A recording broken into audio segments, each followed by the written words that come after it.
ఏలూరులో రౌడీ షీటర్ల ఘాతకానికి తగబడ్డారు. ఏలూరు కొత్తపేటలో ఇంట్లో ఉన్న ఇద్దరు యువతులపై రౌడీ షీటర్లు భవానీ కుమార్, జగదీష్ బాబులు దాడి చేశారు. వారిలో ఒక యువతని బయటికి లాక్కెళ్లి జగదీష్ బాబు అనే రౌడీ షీటర్ లైంగిక దాడి చేశాడు. ఉన్నతాధికారుల సమాచారం వెళ్లడంతో కేసు దర్యాప్తు ముమ్మరం చేశారు. విజయవాడ ప్రాంతానికి చెందిన ఒక యువతి ఏలూరులో జైల్లో ఉన్న తన స్నేహితుడిని కలవడానికి వచ్చింది. ఇన్స్టాగ్రామ్లో పరిచయమైన వసంత అనే స్నేహితురాలు ఇంటి వద్ద ఉంటుంది. ఈ నెల 2వ తేదీ అర్ధరాత్రి వసంతతో అక్రమ సంబంధం ఉన్న రౌడీ షీటర్ జగదీష్ బాబు ఆ ఇంటికి వచ్చాడు. ఆ సమయంలో ఇంటి వద్ద ఉన్న యువతపై రౌడీ షీటర్ జగదీష్ అత్యాచారం చేశాడు. అతనికి మరో రౌడీ షీటర్ భవానీ కుమార్ సహకరించాడు అని ఏలూరు డీఎస్పీ శ్రావణ్ కుమార్ మీడియా సమావేశంలో తెలిపారు. ప్రస్తుతం నిందితులు పరారీలో ఉన్నారని, బృందాలుగా ఏర్పడి గాలింపు చర్యలు చేపట్టామని తెలియజేశారు. ఈ సమావేశంలో 2 టౌన్ సీఐ అశోక్ కుమార్ పాల్గొన్నారు. అందరికీ నమస్కారం. నిన్నటి రోజునాడు ఏలూరు 2 టౌన్ పోలీస్ స్టేషన్ పరిధిలో జరిగినటువంటి మొన్నటి రోజునాడు 2 టౌన్ పోలీస్ స్టేషన్ పరిధిలో జరిగినటువంటి ఈ యొక్క మహిళపై అత్యాచారం కేసులో వివరాలు ఇవ్వడానికి మీ ముందుకు వచ్చాను. ముఖ్యంగా ఏంటంటే 2వ తారీఖు రాత్రి సుమారు 2 గంటల ప్రాంతంలో ఈ బాధితురాలు దగ్గరికి ఈ జగదీష్ అని సస్పెక్ట్ షీట్ హోల్డరు, ఇతను గతంలో చోరీలు చేసిన వాళ్ళ దగ్గర నుంచి బళ్ళును కొని వేరే వాళ్ళకి అమ్మటంతో ఇతని పైన మన 2 టౌన్ పోలీస్ స్టేషన్లో ఈ దొంగతనం కేసుల్లో ఉన్నటువంటి సస్పెక్ట్ షీట్ ఓపెన్ చేయడం జరిగింది. ఇతని పైన సుమారు 10 కేసులు దాకా ఉన్నాయి.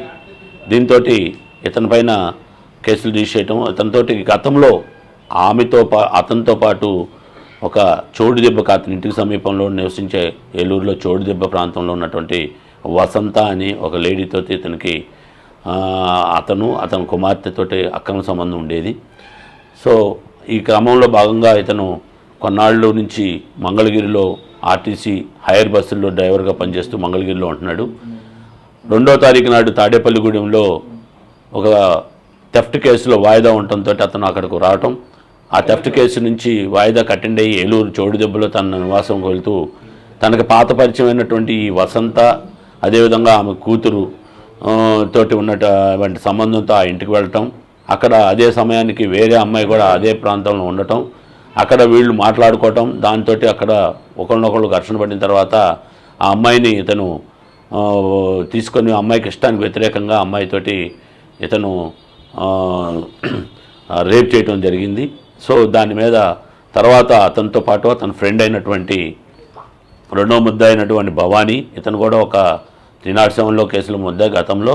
తర్వాత ఇతను ఇద్దరు కలిసి వెళ్ళి వాళ్ళని బెదిరించడం, వాళ్ళ మీద దౌర్జన్యం చేయడం జరిగింది. దాన్ని మింజుని తీసుకొని వాళ్ళు 3వ తారీఖు నాడు ఉదయం పోలీస్ స్టేషన్కి రావడంతో వాళ్ళని వెంటనే హాస్పిటల్కి పంపించడం, వాళ్ళ స్టేట్మెంట్ రికార్డ్ చేయడం, వాళ్ళు ఇచ్చినటువంటి ఫిర్యాదు మీద పోలీస్ స్టేషన్లో కేసు నమోదు చేయడం కూడా జరిగింది. వాళ్ళని హాస్పిటల్కి కూడా పంపించడం జరిగింది. అదేవిధంగా ఈ ముద్దాయిలు ఎవరైతే ఉన్నారో వాళ్ళ కోసం వేటాడటం మొదలుపెట్టాము. వాళ్ళని కూడా తొందరలో పట్టుకొని పోలీస్ స్టేషన్ కోర్టు ముందు హాజరుపరచడం అనేది జరుగుతుంది. ఇందులో ముఖ్యంగా ఏంటంటే ఈ గతంలో ఎవడైతే ఈ సస్పెక్ట్ షీట్ హోల్డర్ ఉన్నాడో ఈ జగదీష్ అనేవాడు ఇతను పలు దొంగతనం కేసుల్లో ఉన్నాయి కాబట్టి ఇతనికి ఎవరైతే ఈ వసంత అని ఆవిడ కూడా ఈ దొంగతనం చేసే వాళ్ళందరికీ సహకరిస్తూ ఈ ప్రాపర్టీస్ని వాటిని అమ్మి పెట్టే విషయంలో సహకరించే విధానంలో ఉండటంతో ఈమె పైన వేరే పోలీస్ స్టేషన్లో కూడా ఈ మధ్య కేసులు నమోదైన దాంట్లో ఆమెను పోలీసులు ప్రశ్నించడం తీసుకెళ్లడంతో ఈమె రావడంతో పోలీసులు ఇన్ఫర్మేషన్ ఇచ్చారు అనే నెపం ఒకటి ఉంది. అదేవిధంగా వీళ్ళతోటి ఈ అమ్మాయి అక్కడ అసాంఘిక కార్యకలాపాలు నిర్వహించడం జరుగుతూ ఉంది కాబట్టి ఆ విషయంలో వాడు అక్కడికి రెగ్యులర్గా అలవాటు ఉండటంతో అక్కడికి వెళ్ళడం జరిగింది. దాంతో అక్కడ వేరే ఒక అమ్మాయి విజయవాడ నుంచి కూడా అక్కడికి వచ్చింది. ఆ అమ్మాయి తల్లి కూడా గతంలో విజయవాడలో పలు కేసుల్లో ఉండటం కూడా జరిగింది. కాబట్టి ఈ యొక్క కేసులో మేము ఎవరైనప్పుడు కూడా మహిళపై అత్యాచారం చేశాడు కాబట్టి వెంటనే ఆ మహిళ కూడా ఎస్సీ అవటం వలన SC/ST అత్యాచార నిరోధక చట్టము మరియు మహిళపై రేప్ చేసినందుకు రేప్ కేసు కింద కూడా కేసు నమోదు చేయడం జరిగింది. అదేవిధంగా రౌడీ షీటర్లపైన కూడా కఠిన చర్యలు తీసుకోవడం కూడా జరుగుతుంది. ముఖ్యంగా మీ అందరికీ తెలుసు, రీసెంట్గా మన ఏలూరులో మనం గ్రీన్ సిటీలో కూడా మనం నక్సలైట్స్ని పట్టుకోవడం జరిగింది, దాని మీద కేసులు పట్టుకోవడం జరిగింది.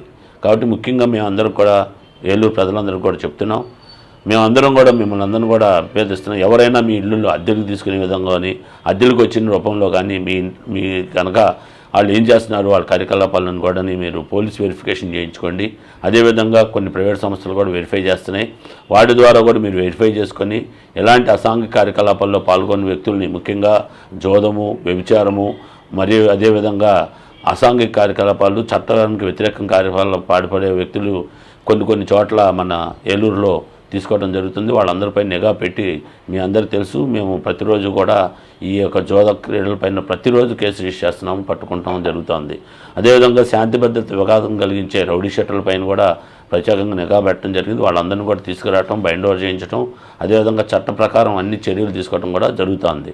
అందరూ కూడా చెప్తున్నాం, ఎవరైతే ఈ రౌడీ షీట్లు, హిస్టరీ షీట్లు ఉన్న ప్రతి ఒక్కరిని కూడా ఇప్పుడు సంవత్సరం ఆఖరు కాబట్టి వాళ్ళందరినీ కూడా పిలిపించడం, వాళ్ళందరినీ కూడా బైండ్ ఓవర్ చేయించడం, వాళ్ళ యాంటిసిడెంట్స్ వెరిఫై చేయడం, వాళ్ళు ఏమేమి కార్యకలాపాలు పార్టిసిపేట్ చేయడం అనే దాన్ని కూడా మేము ఒక ప్రత్యేక కార్యాచరణ పథకం తీసుకొని చేస్తున్నాము. ఎవరైనా కనుక చట్టానికి వ్యతిరేకంగా, చట్టబద్ధంకి కనుక ఎవరంగా విఘాతం కలిస్తే మాత్రం కఠినమైన చర్యలు తీసుకుంటామని ఈ సందర్భంగా మీకు తెలియపరుస్తున్నాం. అదేవిధంగా నైట్ బిట్టు పెరగటం కూడా జరుగుతుంది.